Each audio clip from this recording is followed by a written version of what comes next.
Hello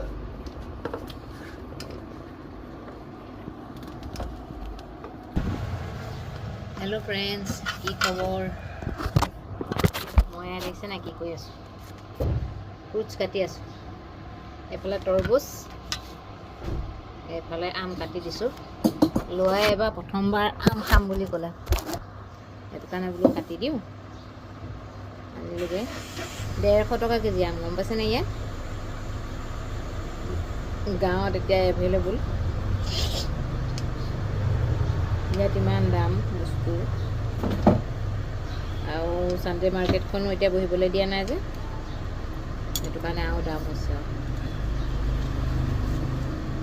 ছিজনৰ food এতিয়া খাব লাগে হয় নহয়, ফ্ৰুটছ। আৰু মই বহুতেই শকত হৈ গৈছিলোঁ, গম পাইনে? এতিয়া আকৌ এই 3-4 দিন অকণমান কেয়াৰ কৰি আকৌ 2 কেজি এটা কমালোঁ। সেইটো কাৰণে আজি দেওবাৰ, আজি এনেকৈ ফ্ৰুটছ খাই থাকিম। ৰাতিপুৱাই আৰু ৰুটি বনাইছিলে, ৰুটি এখন খালোঁ, আৰু একো নাখাওঁ, এনেকেই খাই থাকিম।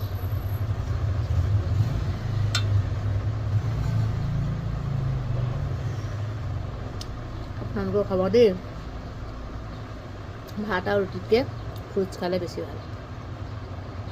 ইয়াতো চুগাৰ থাকে, কিন্তু ইমানকণ চুগাৰ খাব পাৰি আৰু, ইমান নাখাই মৰিব নোৱাৰি। খাই লওঁ, বাই বাই।